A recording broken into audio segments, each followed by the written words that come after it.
তাদেরকে ধন্যবাদ জানাচ্ছি।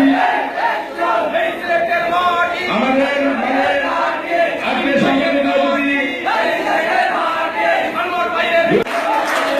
দক্ষিণ আমাদের সভাপতি দক্ষিণ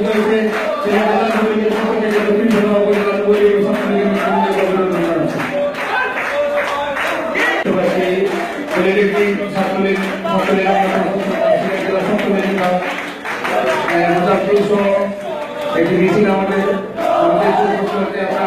জেলা যুবলীগের পক্ষ থেকে তাদেরকে অভিনন্দন জানাই।